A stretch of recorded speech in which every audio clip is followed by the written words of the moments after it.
चंपावत में सीएम धामी ने किया घटोत्कच महोत्सव का शुभारंभ। घटोत्कच मंदिर में की पूजा अर्चना, जनता का जताया आभार। कहा राज्य के विकास में जनता का फीडबैक जरूरी।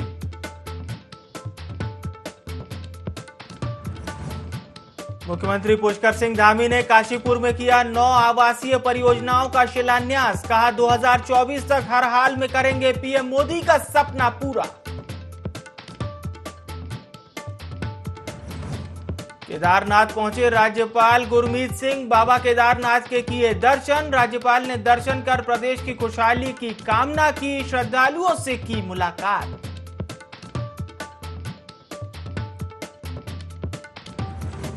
हरिद्वार पंचायत चुनाव की जीत से गदगद बीजेपी प्रदेश अध्यक्ष बोले इस बार पूर्ण बहुमत से बनाएंगे जिला पंचायत अध्यक्ष।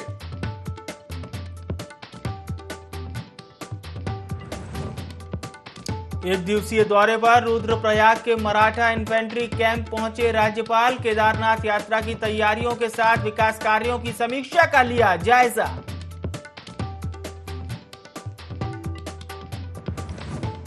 नमस्कार, आप देख रहे हैं देवभूमि लाइव। आपके साथ मैं हूं विवेक पांडे। बुलेटिन की शुरुआत करते हैं बड़ी खबर के साथ जो कि चंपावत से मिल रही है। मुख्यमंत्री धामी ने घटोत्कच महोत्सव का शुभारंभ किया है। तामली गांव के घटोत्कच मंदिर में धामी ने पूजा अर्चना की है। सीएम धामी ने एक स्मारिका का भी विमोचन किया। आम लोगों से भी व्यक्तिगत रूप से मुख्यमंत्री पुष्कर सिंह धामी मिलते हुए नजर आए। उन्होंने कहा कि राज्य के विकास का हमने संकल्प ले लिया है। 2025 तक उत्तराखंड को हर तरीके से नंबर 1 बनाना है। हर नागरिक विकास में सहयोग दे, ये उन्होंने अपील भी की। साथ ही साथ कहा कि हर सरकारी योजना में जनता अपना फीडबैक भी दे। राज्य के विकास के लिए जनता का फीडबैक जरूरी है, ये बात कही है उत्तराखंड के मुखिया पुष्कर सिंह धामी ने। तो मुख्यमंत्री पुष्कर सिंह धामी जिन्होंने घटोत्कच महोत्सव का शुभारंभ किया, तामली गांव के घटोत्कच मंदिर में धामी ने पूजा अर्चना भी की और सीएम धामी ने एक स्मारिका का भी विमोचन किया। लेकिन इस सबसे एक जो जरूरी बात है वो ये है कि मुख्यमंत्री पुष्कर सिंह धामी अपने संकल्प को जहां भी जाते हैं जनता को भी याद कराते हैं और स्वयं भी इस बात को कहते हैं कि उत्तराखंड को 2025 तक नंबर 1 बनाना है। हमारे साथ हमारे प्रिंसिपल करस्पॉन्डेंट जुड़ चुके हैं। कैलाश, ये मुख्यमंत्री पुष्कर सिंह धामी का अब न केवल एक हम कह सकते हैं अमिट वाक्य है और बल्कि ये उनकी एक चुनौती भी है जिसे वो स्वीकार भी करते हैं कि 2025 तक हमें देवभूमि को नंबर 1 बनाना है और हर तरीके से नंबर 1 बनाना है। बिल्कुल विवेक, देखिए जाहिर तौर पर एक संकल्प लिया है और उसी संकल्प के तहत सरकार प्रयास कर रही है आगे बढ़ने का, किसी भी क्षेत्र की अगर हम बात करें। और दूसरी बात यह है कि मुख्यमंत्री कई मुख्यमंत्री ऐसे होते हैं कि जनता से दूरी बनाते हैं। लेकिन अगर मैं पुष्कर सिंह धामी की बात करूं तो पुष्कर सिंह धामी के अंदर सबसे अच्छी खूबी यही है कि वो जनता के बीच जाते हैं। और आज जिस तरीके से घटोत्कच मेले का शुभारंभ उन्होंने किया है, महोत्सव का शुभारंभ किया है, साथ ही उन्होंने कामना की प्रदेशवासियों के लिए। और उन्होंने कहा अपने संबोधन में कि जनता का जो फीडबैक है वो उनको चाहिए, क्योंकि होता यह है कि अमूमन मुख्यमंत्री, चाहे कोई नेता हो, मुख्यमंत्री हो या कोई मंत्री हो, उनके इर्द गिर्द जो लोग होते हैं हमेशा वाहवाही करते हैं, जिसके चलते कहीं ना कहीं गफलत में जीते हैं मुख्यमंत्री और मंत्री। लेकिन मुख्यमंत्री साफ तौर पर ये कहते हैं कि उनको फीडबैक चाहिए, चाहे वो पॉजिटिव फीडबैक हो या नेगेटिव फीडबैक हो, ताकि उन्हें मालूमात हो सके कि उनकी सरकार का जो काम करने का जो तरीका है वो कितना सही है, वो लोगों तक किस तरीके से संदेश पहुंच पा रहा है, लोगों तक योजनाएं किस तरीके से पहुंच पा रही है। तो इस चीज का फीडबैक अगर लिया जाए तो निसंदेह इसमें कोई दो राय नहीं कि अगर कहीं ना कहीं कोई गलत मैसेज जा रहा है तो उस गलत मैसेज को तुरंत ठीक किया जा सकता है। अगर कोई कमियां हैं राज्य में तो उन कमियों को ठीक किया जा सकता है। इसीलिए जनता का साथ लेकर चलने की जो बात है लगातार करते हैं मुख्यमंत्री, और आज भी वही चीज देखने को मिली है। बिल्कुल, और मैं ये बात भी जरूर यहाँ पर कहना चाहूंगा कैलाश, क्योंकि हमने देखा था बजट के समय भी मुख्यमंत्री पुष्कर सिंह धामी का वो नवाचार ही था जिसने बजट को न केवल बेहतर बनाया बल्कि हर उत्तराखंडी का बजट तैयार किया, जिसमें उन्होंने कहा था कि कृपया अपनी राय अवश्य दें, क्योंकि इसी राय को बजट में शामिल किया जाएगा। तो कहीं ना कहीं ये जो फीडबैक वाली बात है, और ये भी कहा है कि हर नागरिक यानी आप भी आइए, विकास में सहयोग दीजिए, अपने उत्तराखंड का नव निर्माण कीजिए। बिल्कुल, देखिए बजट का आपने जिक्र किया, बहुत अच्छा यह जिक्र किया है। और जाहिर तौर पर ऐसा पहली बार इस प्रदेश में हुआ कि जब गढ़वाल मंडल और कुमाऊं मंडल दोनों ही जगह सम्मेलनों को आयोजित किया गया। उन सम्मेलनों में हर तबके के लोग, जो जीएसटी के दायरे में जो लोग आते हैं, उन तमाम लोगों को उसमें बुलाया गया और उनसे पूछा गया कि आप अपनी राय दीजिए। और यकीन मानिए, जब बजट बनकर तैयार हुआ, जब बजट पेश हुआ विधानसभा के पटल पर, तो उसमें से कई ऐसे जो चीजें थी, जो लोगों द्वारा जो फीडबैक दिया गया था, उस फीडबैक को उस बजट में सम्मिलित किया गया था। तो ऐसा पहली बार हुआ है। और जाहिर तौर पर जब लोगों के फीडबैक को आप सम्मिलित करेंगे तो कहीं ना कहीं लोगों को इसका फायदा तो मिलता ही है। लोगों को यहाँ पर पॉजिटिविटी लोगों में आती है। और ये जो इस वक्त जो नई परिपाटी शुरू की है मुख्यमंत्री ने, कि लोगों से फीडबैक लेना, लोगों के बीच जाना, तो ये जाहिर तौर पर एक अच्छा संकेत भी है और लोगों के और सरकार के बीच में एक सामंजस्य भी स्थापित करता है। विवेक, बिल्कुल बिल्कुल बिल्कुल। अब देखना यह भी होगा कि लोग कितनी बड़ी संख्या में सीएम धामी की इस अपील से जुड़ते हैं, जैसे वो बजट के समय जुड़े थे। बहुत बहुत धन्यवाद आपका विस्तार से जानकारी हमारे दर्शकों तक पहुंचाने के लिए। और चलिए खबरों में आगे बढ़ते हैं और बात करते हैं खटीमा की। क्षेत्र के कंजाबाग रोड पर हो रहे नाली निर्माण में कई तरह की शिकायतें मिल रही हैं। नाली निर्माण में गुणवत्ता की भारी कमी देखी जा रही है। लोक निर्माण विभाग और ठेकेदार की आपसी मिलीभगत के आरोप भी लगे हैं। निर्माण कार्यों में तय मानकों को नजरअंदाज किया जा रहा है। वहीं अब पीडब्ल्यूडी के अधिकारियों ने तत्काल इस काम को रुकवाकर सही काम करवाने का आश्वासन दिया। आप लोगों ने बताया है क्वालिटी में दिक्कत थी तो जेई ने जाके साइट पर तोड़वाया था। अगर इस तरह की दिक्कत आ रही तो काम बंद करवा दिया जाएगा और ठीक काम कराया जाएगा। अगर खराब काम जो है उसको जेई से दिखा के उसको तोड़वा के नए सिरे से। और अब खबर हरिद्वार से है। पंचायत चुनाव के बाद कांग्रेस नेताओं के बीजेपी में शामिल होने का सिलसिला शुरू हो गया है। भगवानपुर से विधायक ममता राकेश के बेटे और बेटी ने कांग्रेस का साथ छोड़ बीजेपी का दामन थाम लिया। वहीं इस पर कांग्रेस प्रवक्ता गरिमा दसोनी ने ममता राकेश पर व्यक्तिगत फायदे के लिए अपने बेटे बेटी को बीजेपी में शामिल कराने के आरोप लगाए।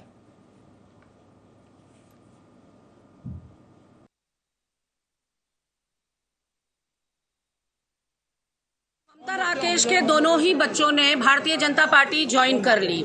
देखिए, कोई भी दल बदल दो कारणों से करता है। या तो एक वजह यह है कि ऐसे कुकर्म किए हों जहां फाइलें खुलने का डर हो और ऐसे में आपने सत्तारूढ़ दल की सदस्यता ग्रहण कर ली हो। वहीं दूसरा कारण ये हो सकता है कि बहुत जल्दी आपको पैसा कमाना है, बहुत जल्दी आपको पद प्रतिष्ठा चाहिए, या आप अवसरवादी हैं, लालची हैं, इस वजह से आप दल बदल करते हैं। वहीं बाजपुर में बीती रात चोरों ने 2 घरों को अपना निशाना बनाया और सोने चांदी समेत लाखों रुपए के माल पर हाथ साफ कर दिया। अलग अलग हुई वारदातों में चोरों ने घर की दीवार को तोड़कर वारदात को अंजाम दिया। पुलिस ने बताया कि कनौरा में चोरों ने मोहम्मद हसन और अबरार अली के घर में चोरी की। मामले की सूचना मिलते ही पुलिस मौके पर पहुंची और चोरों की तलाश में जुट गई। कनौरी में 2 घरों में जो है नकब लगा के चोरी हुई है रात। इसकी सूचना प्राप्त हुई है। इसमें अभियोग पंजीकृत कर दिया गया है। चोर की तलाश की। चंपावत के पाटी क्षेत्र में हुए मोहित पचौली हत्याकांड के 3 आरोपी सलाखों के पीछे पहुंच गए हैं। 3 आरोपी किसी बात पर मोहित पचौली से उनकी कहासुनी हुई थी, जिसके बाद शराब के नशे में तीनों ने मिलकर उसकी हत्या कर दी। मामले में आरोपियों की निशानदेही पर 1 हफ्ते बाद पुलिस ने मोहित का शव बरामद किया। इससे पाटी क्षेत्र की जनता में काफी आक्रोश बना हुआ है। वहीं पुलिस ने 12 घंटे के भीतर आरोपियों को गिरफ्तार कर लिया।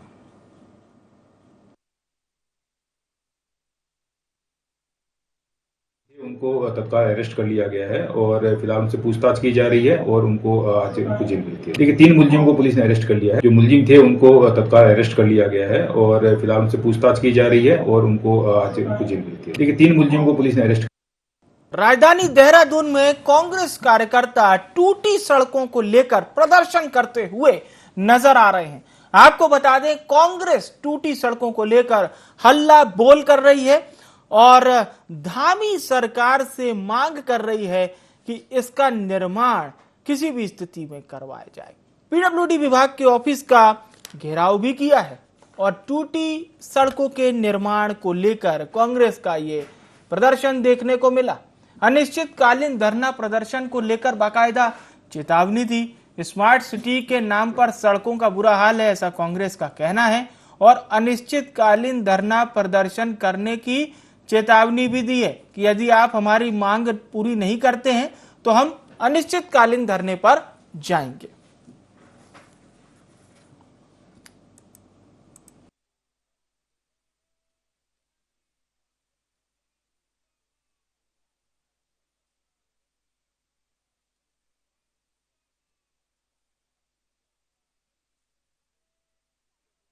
विभागाध्यक्ष का घेराव करने इसलिए पहुंचे हैं कि देहरादून की ध्वस्त सड़कों को तत्काल ठीक करो, आंतरिक सड़कों को ठीक करो। कौन कौन से क्षेत्र का मैं नाम लूं, ग्रामीण क्षेत्रों की तो बात ही छोड़ दो। कोलागढ़ में हमने बड़ी मुश्किल से लड़ करके एक सड़क शुरू करवाई, सारी सड़कें, कैनाल रोड वहां पर टूटी हुई है, सारी सड़कें वहां पर टूटी हुई हैं। इसलिए हम आज आए हैं, अभी घेराव करने जा रहे हैं और अगर संतोषजनक जवाब नहीं मिलेगा तो मैं विभागाध्यक्ष के कमरे में बैठूंगा धरने पर। और अब खबर हरिद्वार से है। ज्वालापुर में रहने वाले लोग मूलभूत सुविधाओं से महरूम हैं और रहवासियों का ये कहना है कि प्रशासन द्वारा यहां पर किसी भी प्रकार की सुविधाएं उपलब्ध नहीं कराई जा रही है। पक्की सड़क नहीं होने से रहवासियों को आवागमन में खासी परेशानी हो रही है। जनप्रतिनिधि भी इनकी समस्या की सुध नहीं ले रहे हैं। सड़कों के गड्ढे हादसों की वजह बन रहे हैं। स्थानीय बताते हैं कि समस्या को लेकर कई दफा जनप्रतिनिधियों को बताया तो गया, उनसे शिकायत भी की गई, लेकिन आज तक कोई भी सुनवाई नहीं हुई है और स्थिति जस की तस बनी हुई है। बारिश के दिनों में स्कूली बच्चों को समस्याओं का जबरदस्त सामना करना पड़ता है।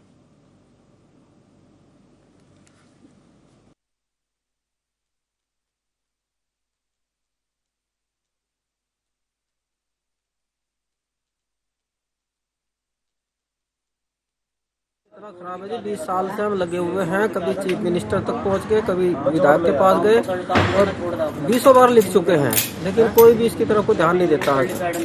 आश्वासन देते हैं कि बस जल्दी हो जाएगा, जल्दी हो जाएगा। विधायक जी ने भी कहा था, एक बार आए भी थे विजिट करने, कह गए भाई यहाँ इसका मुहूर्त करा देते हैं, कोई बात नहीं हो जाएगा। उसके बाद फिर गायब हो गए। फिर हमने मुख्यमंत्री जी को लेटर लिखा, उसका अभी तक कोई जवाब नहीं आया। इस पोर्टल पे भी डाल रखी है। ये एक्चुअली 6 महीने हो गए कम से कम, लेकिन क्या हुआ कि खोद के तो डाल दिए, उसके बाद इसका नाम ही नहीं लिया अभी तक भी। और कई बार उनको शिकायत की जा चुकी है, वो अपना ध्यान ही नहीं देते इधर। हरिद्वार पंचायत चुनाव जीतने के बाद से ही भारतीय जनता पार्टी के तमाम नेताओं और कार्यकर्ताओं में खुशी की लहर है। बीजेपी के प्रदेश अध्यक्ष तो इस बात से इतने गर्वित हैं कि उन्होंने कहा कि पार्टी इस बार पूर्ण बहुमत से जिला पंचायत अध्यक्ष बनाएगी। साथ ही हरिद्वार के कई ब्लॉकों में अपना प्रमुख भी बीजेपी बनाएगी। महेंद्र भट्ट ने आगे कहा कि बीजेपी में शामिल होने के लिए बहुत से जीते हुए पंचायत प्रतिनिधि बीजेपी में शामिल होने के लिए लगातार संपर्क कर रहे हैं।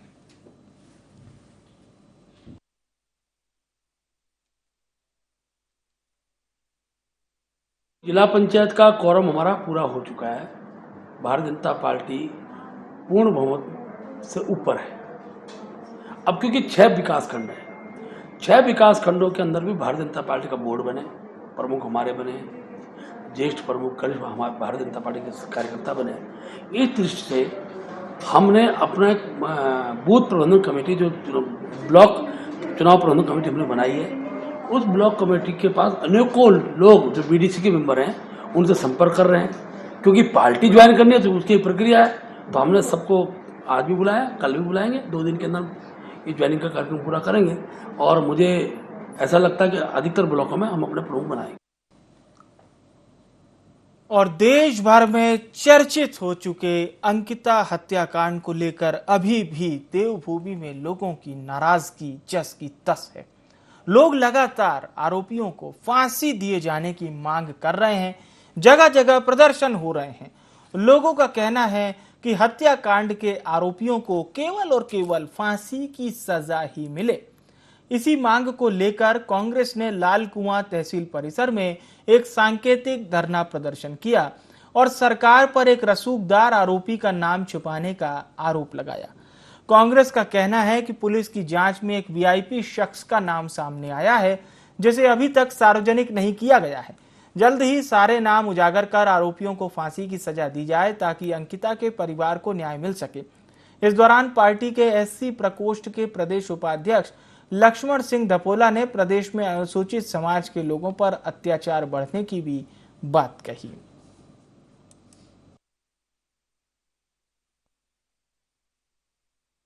आज हमने तहसीलदार महोदय लालकुआं के माध्यम से पूर्व मुख्यमंत्री माननीय हरीश रावत जी के आह्वान पर, जो उन्होंने कल अपने फेसबुक आईडी के माध्यम से कहा था कि उत्तराखंड की जनता से मैं निवेदन करता हूं, अपील करता हूं, तमाम सामाजिक संगठनों से और कांग्रेस पार्टी के लोगों से और तमाम जनवादी शक्तियों से अपील की थी। तत्काल उत्तराखंड सरकार से हमारी मांग है उन दोषियों को कड़ी से कड़ी सजा मिले और फांसी की सजा से कम उनको ना मिले और फास्ट ट्रैक कोर्ट में इस मामले को ले जाया जाए। अंकिता भंडारी को सजा दिलाने के लिए जो उनके दोषी हैं और एसआईटी की जांच में जो आ रहा है कि कुछ वीआईपीओं का उसमें नाम आ रहा है और उन वीआईपीओं का नाम लेकिन उजागर नहीं किया जा रहा है। एक तो हमारी मांग यह है कि उनको उजागर किया जाए, उनका नाम को उजागर किया जाए और साथ ही जो है हमने एक राष्ट्रपति महोदया को एक ज्ञापन भी भेजा है कि एसआईटी में उनका नाम उजागर करना है और दोषियों को कड़ी से कड़ी सजा देनी है और उनको फांसी की सजा होनी है। हरिद्वार में त्रिस्तरीय पंचायत चुनाव में मिली जीत से बीजेपी गदगद है। बीजेपी में खुशी का माहौल है। पंचायत चुनाव में मिली जीत के बाद मुख्यमंत्री पुष्कर सिंह धामी ने जनपद के सभी मतदाताओं का आभार जताया और शुभकामनाएं दी। मुख्यमंत्री पुष्कर सिंह धामी ने कहा कि राज्य गठन के बाद पहली बार हरिद्वार की जनता ने भाजपा को बड़ी संख्या में जीत दी है। इसके लिए वे सभी मतदाताओं का आभार व्यक्त करते हैं और पूरी लगन के साथ हरिद्वार की जनता की सेवा भी करेंगे।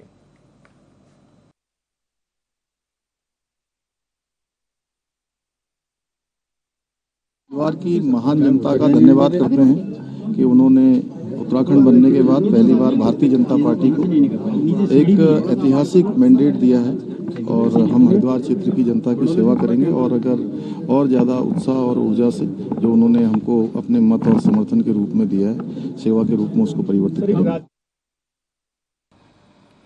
फिक्की की ओर से आयोजित फिक्की फ्लो बाजार का समापन हुआ, जिसमें उत्तराखंड विधानसभा की अध्यक्ष ऋतु खंडूरी भूषण ने शिरकत की। इस कार्यक्रम में उन्होंने महिला उद्यमियों का उत्साहवर्धन किया। बता दें कि फिक्की के उत्तराखंड चैप्टर ने 2 दिवसीय फिक्की फ्लो बाजार का आयोजन किया था।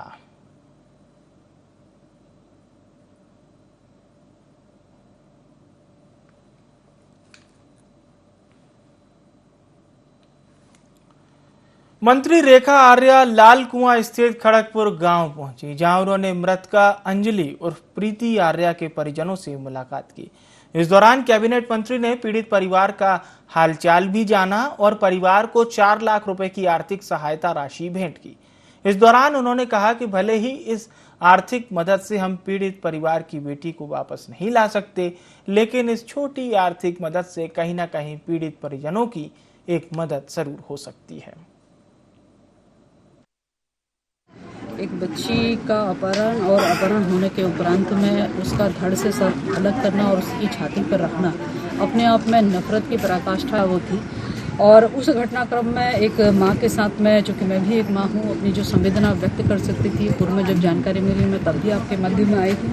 परिवार को अपनी ओर से और सरकार की ओर से जो सांत्वना हो सकती थी वो देने का काम किया। उस वर्ग विशेष के तहत में जो कोई भी अनुमान्य धनराशि इसमें हो सकती थी, उस अनुमान्य धनराशि के सापेक्ष जो है 50% धनराशि आज उनको दे दी गई है और शेष 50% धनराशि उनको समय रहते मिल जाए, उसके लिए समाज कल्याण के अधिकारी को निर्देशित कर दिया है। हालांकि इस आर्थिक सहायता से जो कि 8 लाख या 9 लाख के आसपास उनको मिलने जा रही है, इससे उनको कोई राहत नहीं मिलने वाली। लेकिन एक मानवीय संवेदना के तहत मैं एक सांकेतिक रूप से जो है उनको एक छोटी सी मदद। कर्णप्रयाग में अंकिता हत्याकांड के विरोध में रखा गया बंद का असर साफ दिखाई दिया। चमोली जिले के अधिकांश बाजार बंद रहे। टैक्सी यूनियन ने भी बंद का समर्थन करते हुए वाहनों का संचालन बंद रखा। व्यापारियों ने शोक सभा बुलाकर अंकिता को श्रद्धांजलि दी और उप जिलाधिकारी को मुख्यमंत्री के नाम ज्ञापन सौंपकर आरोपियों को फांसी की सजा दिए जाने की मांग की।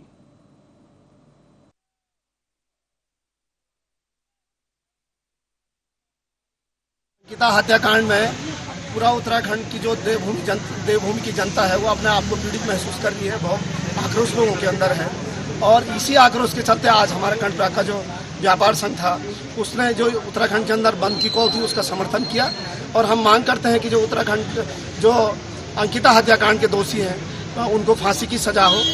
उस कांड की जो CBI से जांच करवाई जाए। आने वाले समय के अंदर इस तरह की घटना ना हो उसके लिए एक जो कड़ी से कड़ी सजा हो सकती है वो सिर्फ और सिर्फ फांसी की सजा है।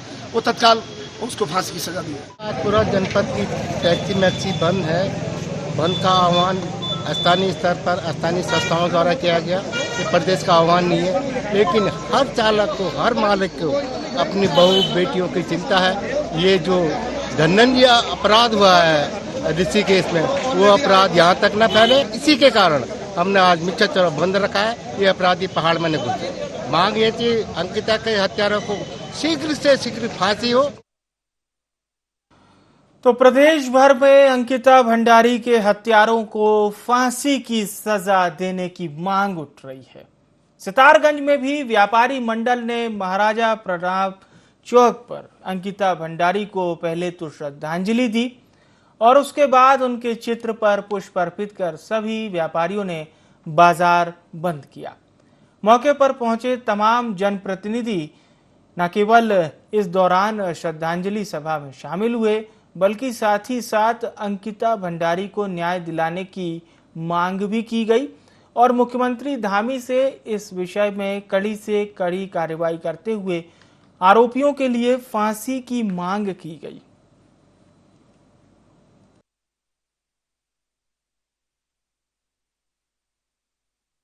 दर्दनाक घटना को अंजाम दोषियों के द्वारा दिया गया। अंकिता केवल ना हमारे उत्तराखंड की बेटी थी, वो भारत की बेटी थी। सितारगंज व्यापार मंडल के आह्वान पर सभी व्यापारियों ने अपना समर्थन देते हुए दुकानों का शटर गिरा रखा है, आप देख सकते हैं। और आज हमने यहाँ पे भावपूर्ण श्रद्धांजलि अपनी बहन अंकिता को दी है। और अब खबर हल्द्वानी से है। राष्ट्रीय पोषण अभियान का समापन महिला सशक्तिकरण बाल विकास मंत्री रेखा आर्या ने किया। मंत्री रेखा आर्या ने इस दौरान अभिप्रेरणा पुस्तक का विमोचन भी किया। कार्यक्रम में मंत्री रेखा आर्या ने महिलाओं को 20 महालक्ष्मी किट, 8 गोद भराई किट, स्वच्छता किट और सिलाई प्रशिक्षण प्रमाण पत्र दिया। अपने संबोधन में कैबिनेट मंत्री ने महिला सशक्तिकरण एवं बाल विकास की स्थापना पर सभी को बधाई दी। उन्होंने कहा कि कुपोषण को दूर करने के लिए उत्तराखंड में कुपोषित बच्चों को पोषण आहार दिया जा रहा है, लेकिन इसके लिए हम सभी को सहयोग देना होगा।